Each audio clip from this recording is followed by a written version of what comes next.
বন্ধুরা, আমি এখন দাঁড়িয়ে আছি গৌরীপুর উচ্চ বিদ্যালয়ের ভিতরে, ঠিক প্রাথমিক বিদ্যালয়ের ভবনের সামনে। দেখতে পাচ্ছেন 1923 সালে প্রতিষ্ঠিত হয়েছে এই বিল্ডিংটি, আগের বিল্ডিং। এবং এই যে একটা বিল্ডিং দেখতে পাচ্ছেন, এটি হচ্ছে পুনর্নির্মাণ হয়েছে 2006 সালে। এখানে দ্বিতীয় শ্রেণী থেকে শুরু করে পঞ্চম শ্রেণী পর্যন্ত ক্লাস রয়েছে। বন্ধুরা, আমরা এখন গৌরীপুর সরকারি উচ্চ বিদ্যালয় এবং কলেজ আমরা প্রবেশ করছি। 1960 সালে প্রতিষ্ঠিত হয়েছে এই পুরো গৌরীপুর উচ্চ বিদ্যালয়টি। আজকে আপনাদের ঘুরে দেখাবো, পুরো ভিডিওটি দেখতে সাথেই থাকুন। করো হ্যাঁ, এই গৌরীপুরেই। এখানে কি করতেছো তোমরা? ক্লাবে আসছি। কোন ক্লাবে? ক্লাবে কি শিখাই? তুমি তো একটা গান পারো? নতুন তো। নতুন? তাও দু এক লাইন শোনাও। মুখস্থ না, একেবারে করতে পারবে না?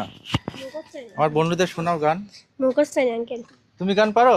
আসলে এই বাচ্চারা আসছে এখানে, একটা ক্লাব আছে, এখানে তাদের গান শেখানো হয়।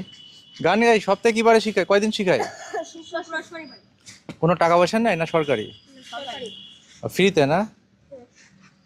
তো এখানে কতক্ষণ শিখায়? কয়টার থেকে? 3:30 থেকে 4:30।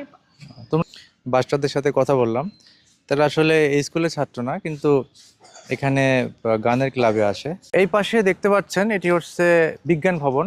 এটা নামকরণ হচ্ছে মোহাম্মদ আব্দুল আজিজ গবরা নামে পরিচিত। এর উপরে বিজ্ঞান ভবনের বিভিন্ন ল্যাবগুলো রয়েছে এবং নিচে রয়েছে ডিজিটাল ল্যাব, এবং পাশে আছে হচ্ছে প্রশাসনিক ভবন, প্রশাসনিক কাজগুলো করা হয় এইখানে। এই ভবনটি স্থাপন কাল হচ্ছে 2018 থেকে 19 সালে। এটা খুব রিসেন্টলি করা হয়েছে এই ভবনটা, বন্ধুরা দেখতেই পাচ্ছেন। এখানে সারা দেশের শিক্ষা প্রতিষ্ঠান, কম্পিউটার ও ভাষা শিক্ষা ল্যাব স্থাপন করা হয়েছে এখানে। এবং এই স্কুলের পিছন সাইডে আমরা একটা শহীদ মিনার দেখতে পাচ্ছি, এবং এই পাশে রয়েছে উচ্চ বিদ্যালয় ভবন। উচ্চ বিদ্যালয় ভবনটি 1995 সালে প্রতিষ্ঠিত হয়েছে। এখানে পাশে রয়েছে বিশাল প্লেগ্রাউন্ড, এখানে খেলাধুলা হয়। তো সব কিছু মিলিয়ে এই উচ্চ বিদ্যালয় এবং প্রাইমারি বিদ্যালয়টা খুবই পুরনো, এবং এখানে প্রচুর ছাত্রছাত্রী রয়েছে।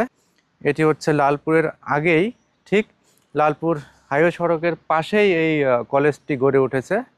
তো বন্ধুরা, এই পুরো ভিডিওটি কেমন লাগলো কমেন্ট করে জানাবেন।